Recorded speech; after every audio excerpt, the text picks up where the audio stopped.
सुरुचि की दृष्टि पड़ी कि हमारी सौत अर्थात सुनीति का बालक हमारे स्वामी की गोद में। आज हाथ पकड़ कर नीचे उतार दिया और कहा, ध्रुव, इस जन्म में आपको यह गोदी नहीं प्राप्त हो सकती, ये सिंहासन आपको नहीं प्राप्त हो सकता। यदि इस सिंहासन को प्राप्त करना चाहते हो और इस पिता की गोदी प्राप्त करना चाहते हो तो जाओ भगवान की तपस्या करो।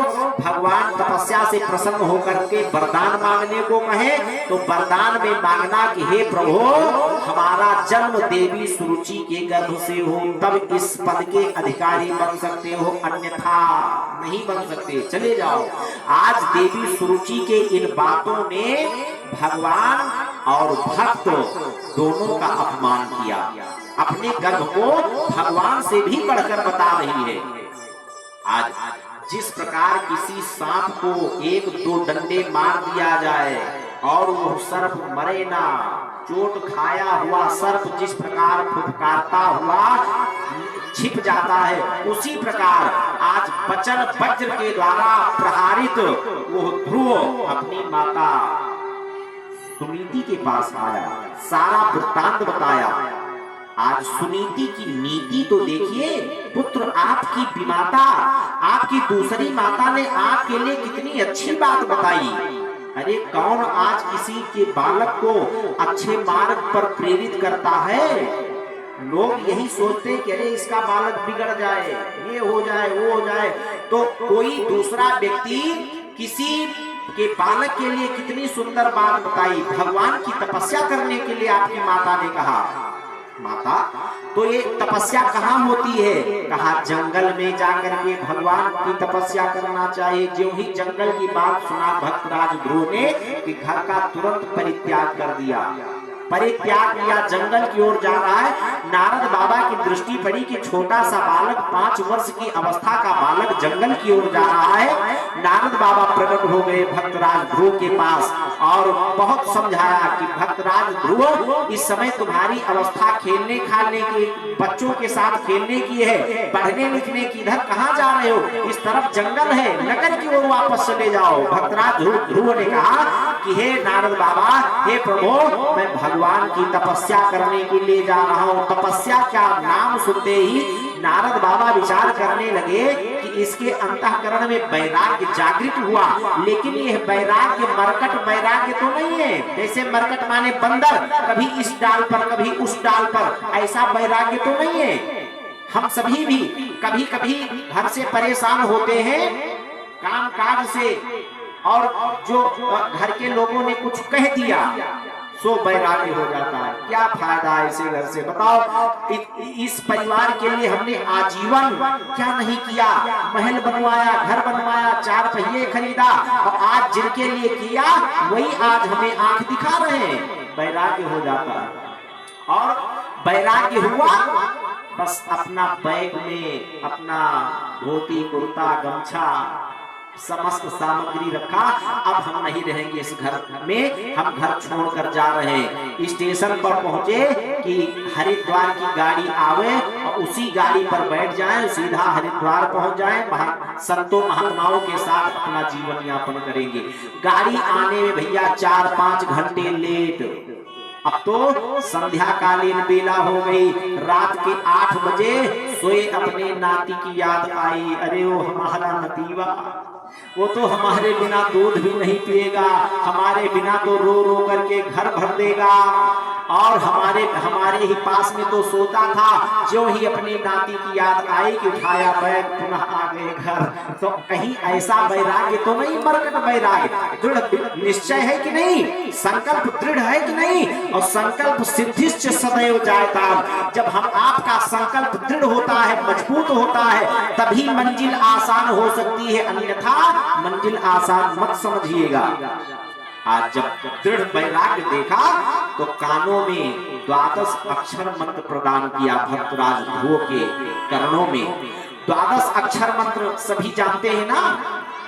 द्वादश अक्षर मंत्र प्रदान किया और भगवान के स्वरूप का वर्णन किया।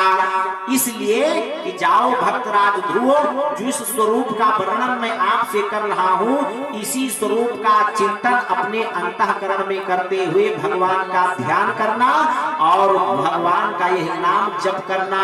या फिर इसलिए भगवान के स्वरूप का वर्णन किया कि मान लो आपके तपस्या से भगवान आपके सम्मुख प्रकट हो जाएंगे तो पहचानोगे कैसे? किस तो जब तक हम वर्णन नहीं करेंगे, जब तक किसी के स्वरूप का हम ध्यान नहीं करेंगे, देखे नहीं रहेंगे, तब तक पहचान कैसे सकते हैं? सशंख चक्रम, भगवान के इस स्वरूप का वर्णन, ऐसे स्वरूप का चिंतन करते हुए इसी नाम का जप करना।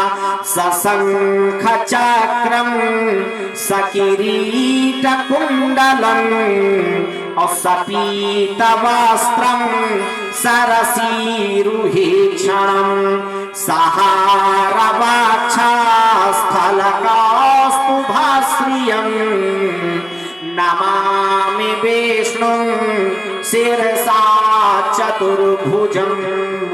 मुकुट धारण किए होंगे, किरीट धारण किए होंगे, मकराकृत कुंडल धारण किए होंगे और दिव्य भ्रकुटी और दिव्य बिंबा फल के समान भगवान के ओष्ठ होंगे और मुस्कुराते हैं तो उस लाल लाल ओष्ठों की प्रतिबिंब भगवान के श्वेत दंतावली पर दमकती होगी। जब ऐसे स्वरूप के भगवान आपके सम्मुख आ जाए तो सीधे आप जान लेगा कि यही भगवान है। या फिर इसी स्वरूप का चिंतन करते हुए यहाँ से जाओ कहाँ? यमुना जी के पावन पुलिन पर और इसी स्वरूप का चिंतन करते हुए नाम जप करो, विचार करें। कितने वर्ष की अवस्था है भक्तराज ध्रुव की? 5 वर्ष की अवस्था। और 5 वर्ष की अवस्था में आज दीक्षा लिया। लोगों से 40-50 वर्ष की अवस्था में लोगों से पूछो भैया राम राम सुनो तो वो कह देंगे कि अभी हमारी क्या उम्र, अरे और बुढ़ा हो जाने दो तब राम राम सुनेंगे। शिक्षा ले लो। भक्तराज ध्रुव से 5 वर्ष की अवस्था में दीक्षा लिया और पहुंच गए यमुना जी के पावन पुलिन पर, पावन तट पर। और त्रिरात्रांते कपित्थ बदरासनः, 3 रात्रि के अंतराल पर 3 दिन बीत जाते तो तीसरे दिन कैथा और बेर खाते और यमुना जी का जल पीते और घोर भगवान की तपस्या करते 3 दिन के अंतराल पर। इस प्रकार तपस्या करते करते 1 महीने बीत गया।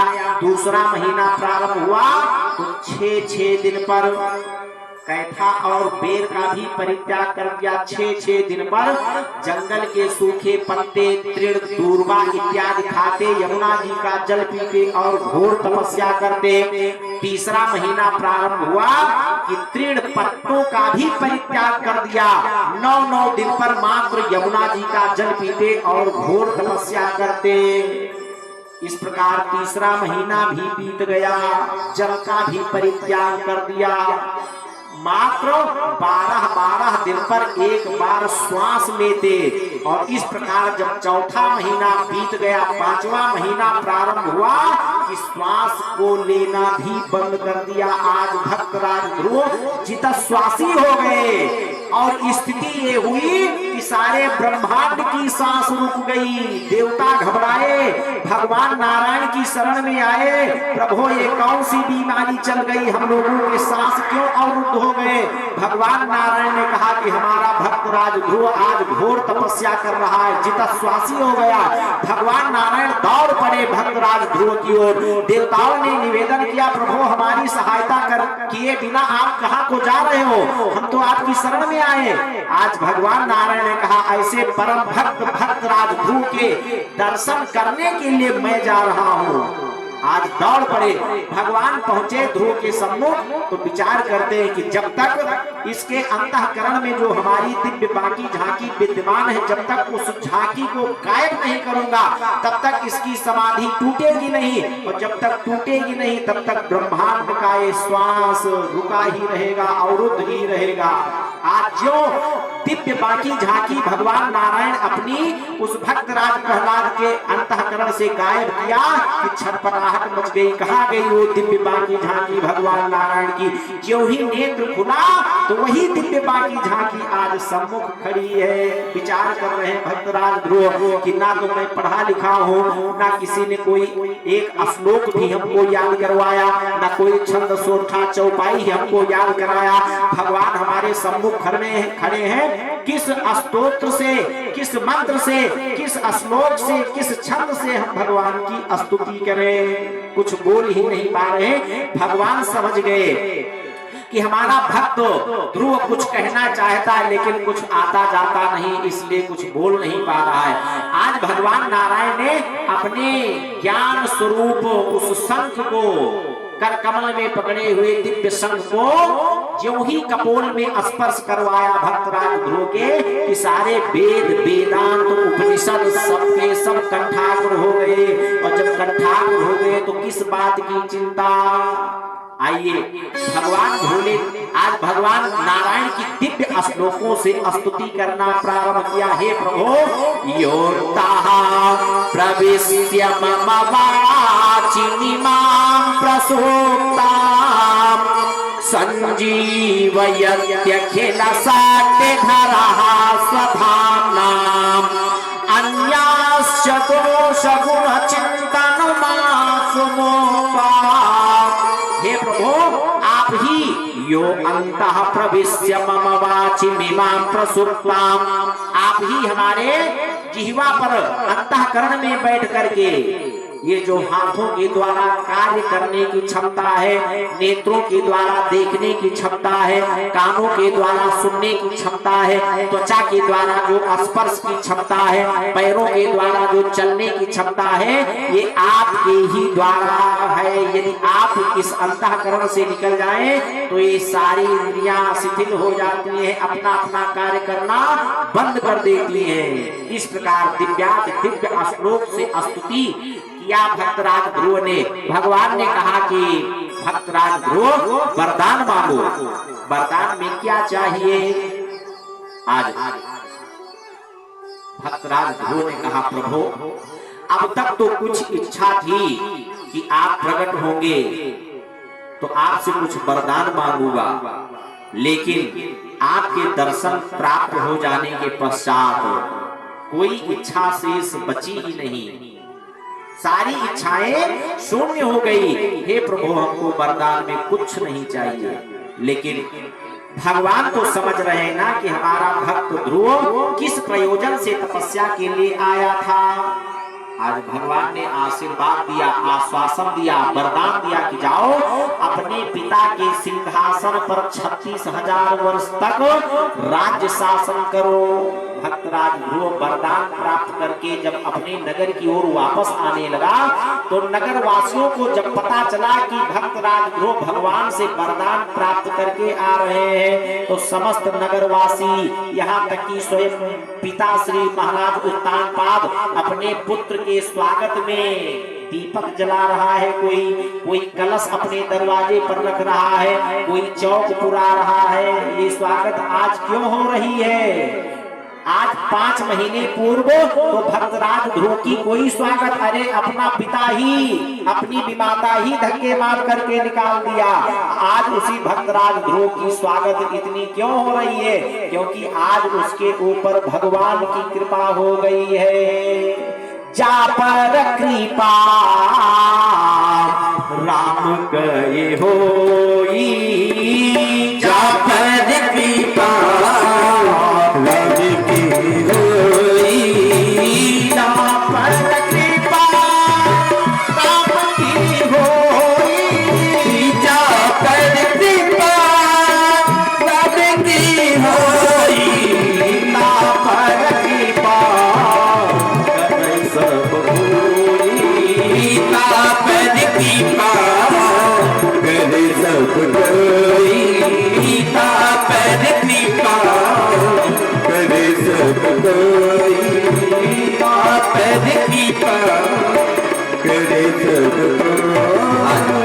भक्तराज ध्रुव अपने महल आए, खूब दिव्य स्वागत हुआ और उनका जो विमाता का देवी सुनीति जो सुरुचि का पुत्र था उत्तम, वो जंगल में गया और वहां पर यक्षों ने उनको मार दिया। अपने पुत्र को खोजते खोजते देवी सुरुचि गई, जंगल में आग लगी, वो भी मृत्यु को प्राप्त हो गई। जब भक्तराज ध्रुव को ज्ञात हुआ कि यक्षों ने हमारे भाई को मार दिया, बदले में अनेकानेक यक्षों को मारना प्रारंभ किया। आज बाबा मनु प्रकट होते हैं और समझाते हैं, पुत्र ये कार्य सज्जनों का नहीं है। किसी एक यक्ष ने आपके एक भाई को मारा और बदले में आपने कितने यक्षों को मार दिया। भाई अगर हमको कुकुर काटे और हम भी कुकुर को काटे तो हम में और उस कुत्ते में अंतर क्या रह जाएगा। अच्छा चलो बदले की भावना हुई, एक यक्ष को आपने मार दिया, चलो बदला पूर्ण हो गया, लेकिन आए दिन यक्षों को मारते रहो, ये सज्जनों का कर्तव्य नहीं है। आज इस प्रकार बाबा मनु ने समझाया और महाराज ध्रुव अपने पुत्र उत्कल को राज्य सौंप दिया और अंत में जो अंत समय होता है उस अंत समय की सफर की तैयारी के लिए निकल पड़े। जंगल में भगवान की तपस्या कर रहे हैं, स्वर्ग से विमान आया, भगवान की पार्षद आए, इतने में भक्तराज ध्रुव को ले जाने के लिए इतने में मृत्यु देवता प्रकट हो गए। कहा प्रभु हमको भी स्वीकार करो।